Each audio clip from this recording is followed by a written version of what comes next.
Friends, कैसे हैं आप लोग। पार्ट फर्स्ट अपलोड हो गया है सीबीएसई पेपर जो आपका 2018 का हुआ है 21 मार्च को। ठीक है, उसमें हमने क्वेश्चन 16 तक कर लिए थे। आज आगे कंटिन्यू करते हैं, 16 का और पार्ट से स्टार्ट करते हैं। ठीक है, देखिए क्वेश्चन नंबर 16 का और पार्ट क्या है। लिखे find the intervals in which the following function this is strictly increasing और स्ट्रिक्टली डिक्रीजिंग। आइए क्वेश्चन में देखते हैं। फंक्शन हमें गिवन है x power 4/4 minus x cube minus 5x square plus 24x plus 12। हमें इंटरवल्स निकालने हैं इंक्रीजिंग डिक्रीजिंग के। फर्स्ट ऑफ ऑल डिफरेंशिएट करोगे, x पावर 4 का डायरेक्ट क्या होता है 4x क्यूब, 4 कैंसिल हो गया, x क्यूब का 3x स्क्वायर, 5x का डायरेक्ट 10x, 24x का डायरेक्ट 24 है ना। लॉन्ग डिवीजन मेथड आपको आता है, उससे आप फैक्टर्स करोगे तो क्या आ जाएंगे x minus 2 x plus 3 x minus 4। I hope आपको आता होगा लॉन्ग डिवीजन मेथड है ना। फिर डेरिवेटिव को जीरो करोगे, x की तीन वैल्यूज आ गई 2 4 एंड माइनस 3। क्यूबिक इक्वेशन है इसलिए तीन जीरोस आएंगे हमारे है ना। तो इंटरवल हमारे क्या बनेंगे अगर नंबर लाइन के हिसाब से चले हम, यहाँ माइनस इनफाइनाइट होता है, यहाँ प्लस इनफाइनाइट, ये हो गया आफ्टर -3, हो गया 2 और ये हो गया 4। यानी माइनस इनफाइनाइट से -3 तक, -3 से 2 तक, 2 से 4 तक और 4 से इनफाइनाइट तक है ना। अब हम टेबल बनाएंगे, हम चेक करेंगे। तो ये हमारे क्या हो गए इंटरवल्स हो गए। ये हम जो वैल्यूज ले रहे हैं, ठीक है, हमने कोई वैल्यू सपोज कर ली, ये हमारे जो साइंस आ गए है ना, और इससे पता लग गया कि इंटरवल इंक्रीजिंग है या डिक्रीजिंग है। ठीक है, इंक्रीजिंग और डिक्रीजिंग हम ये बात करते हैं। ठीक है, तो -3 से छोटी वैल्यू ले ली -4 पुट करो। -4 -2 कितना होता है -4 प्लस 3 क्या होगा -4 क्या होगा माइनस। तीनों माइनस है मतलब माइनस हो गया, इसका मतलब क्या होगा डिक्रीजिंग है ना। इसी तरह हमने सारी वैल्यूज पुट करके देखी तो दो डिक्रीजिंग आ रहे हैं और दो इंक्रीजिंग आ रहे हैं। Therefore fx is strictly increasing. इन किस में इंक्रीजिंग आ रहा है -3 टू -2 एंड 4 टू इनफाइनाइट, तो यूनिट साइन आएगा। और डिक्रीजिंग किस में आ रहा है माइनस इनफाइनाइट से -3 में और 2 से 4 में क्या आ रहा है डिक्रीजिंग। ठीक है, क्लियर है। आइए क्वेश्चन नंबर 17 की तरफ से। क्वेश्चन नंबर 17 में क्या लिखा है, an open tank with a square base and vertical side is to be constructed from a metal sheet so to hold a given quantity of water.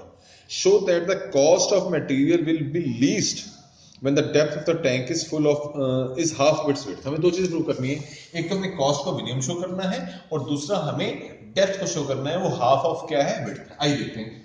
हमारा एक जो टैंक है उसका बेस जो है वो किस शेप में है, स्क्वायर की शेप में, जिसकी लेंथ और ब्रेड्थ इक्वल है। सपोज लेंथ कितनी है x और ब्रेड्थ कितनी है x, और डेप्थ यानी हाइट हमने क्या सपोज कर लिया y।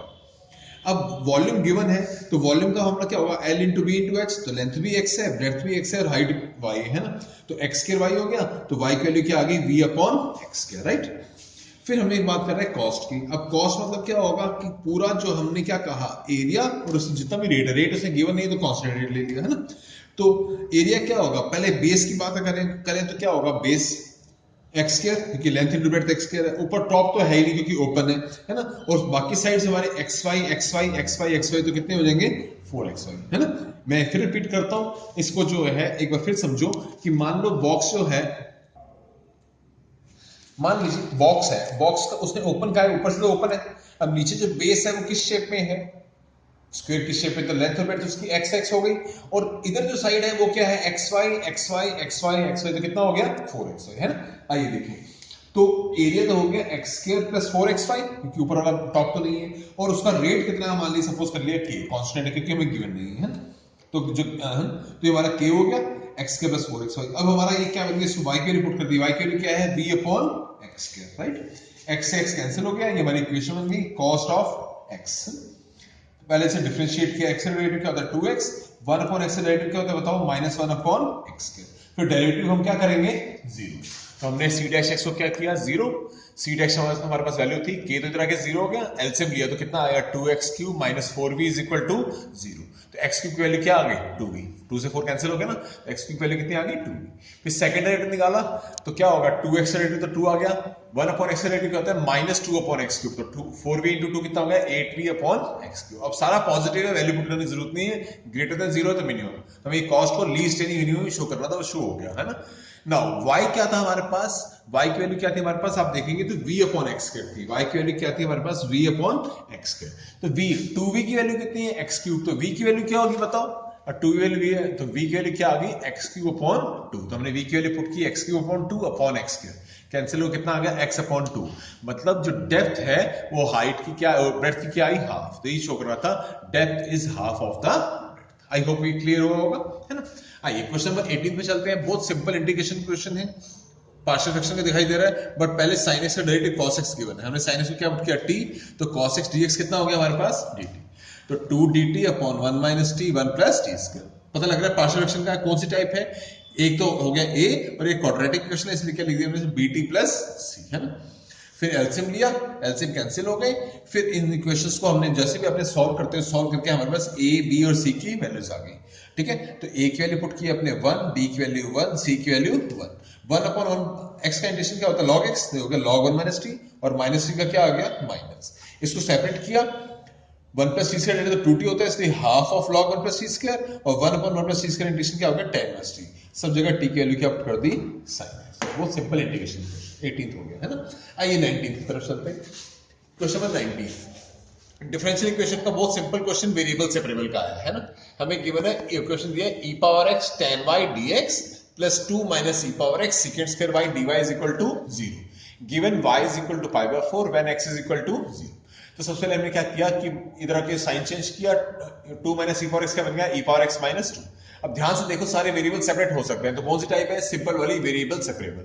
हमने e पावर x dx को यहां रखा और e पावर x माइनस 2 को यहां ले आए, secant square y dy upon tan y, तो यानी x और y सेपरेट हो गए। अब इंटीग्रेटिंग बोथ साइड्स, दोनों तरफ इंटीग्रेशन सॉल्व करेंगे। इसका डायरेक्ट ऊपर गिवन है तो क्या हो गया log of e power x minus 2 plus c, और tan y का डायरेक्ट ऊपर दिया हुआ तो क्या बन गया log tan y, है ना। c के साथ अगर log लगाएंगे तो log a plus log b क्या हो गया log a इंटू b, और ये क्या है log tan y, log से log कैंसिल हो गया, ये हमारे पास पार्ट आ गया। x की वैल्यू 0 दी थी, y की वैल्यू पाई बाय 4 पुट किया, x की वैल्यू 0 यानी e पावर 0 कितना होता है 1, 1 माइनस 2 इज माइनस 1, tan 45 कितना होता है 1, तो c की वैल्यू कितनी आ गई माइनस 1, तो c के लिए हमने वापस माइनस में पुट कर दी। इसे ओपन किया, हमारी डिफरेंशियल इक्वेशन तैयार हो गई e power x plus 2 is equal to tan, ये हमारा पर्टिकुलर सॉल्यूशन आ गया, है ना। इसी का 19th का और पार्ट भी दिया है, ठीक है। dy upon dx plus 2y tan x is equal to sin x when y is equal to 0, x is equal to pi by 3, है ना। अब ध्यान से देखो, it is in the form of dy upon dx plus py is equal to q, है ना। p कितना है 2 tan x और q कितना है sin। आपको मालूम है फर्स्ट ऑर्डर लीनियर इक्वेशन बन गई। IF निकालते हो, इंटीग्रेटिंग फैक्टर क्या फॉर्मूला होता है e power integration of p dx। p कितना है 2 tan x, tan x integration क्या होता है log secant x, 2 ऊपर आ जाएगा अकॉर्डिंग टू प्रॉपर्टी, है ना। तो ये log किया तो कितना आ गया सीधा secant square x। मालूम है ना प्रॉपर्टी कि log m raise to power n क्या होता है n log m। तो ये बन गया बेटा आपका जो n log m था ना, तो क्या बन गया log m power n, e और log गया तो सिर्फ क्योंकि आपको मालूम है e पावर log x क्या होता है x, उसको यूज कर लिया हमने, है ना। तो secant square x आ गया। अब फॉर्मूला क्या डिफरेंशियल इक्वेशन का, yif is equal to integration qif dx plus c।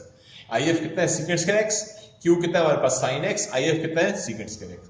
secant square मतलब क्या होता है 1 अपॉन cos square, तो एक cos से तो sin अपॉन cos tan हो गया, और एक cos से बचा 1 अपॉन cos क्या हो गया secant x, है ना। secant x tan x integration बच्चों क्या होगा secant x।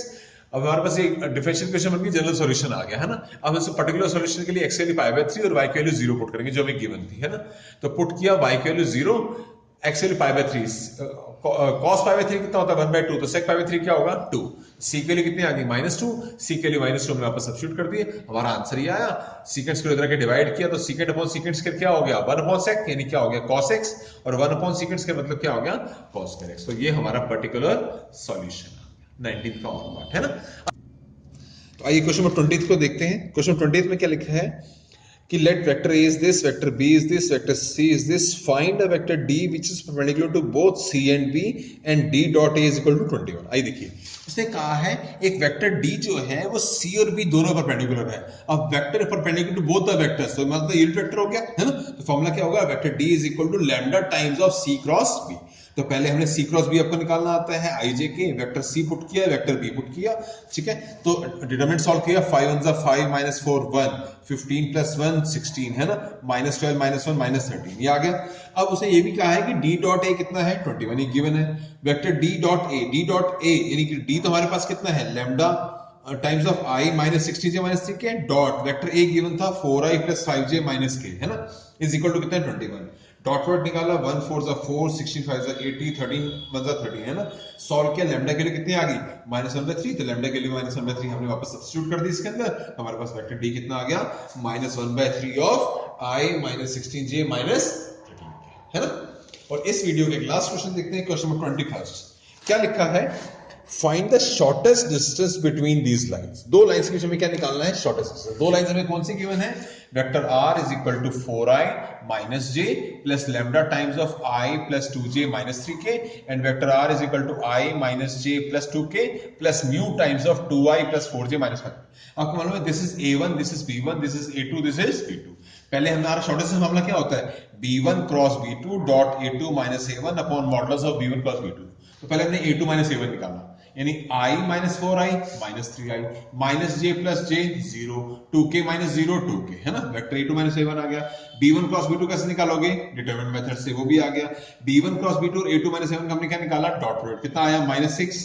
b1 cross b2 का मॉडुलस निकाला, √4 प्लस 1 कितना है √5। इस फॉर्मूले के अंदर वैल्यूज सब्स्टिट्यूट कर दी, आंसर कितना आया 6/√5 मिनट्स। ठीक है, तो 21st क्वेश्चन तक हो गए हैं, बाकी नेक्स्ट वीडियो में अपलोड हो जाएंगे। Thank you so much.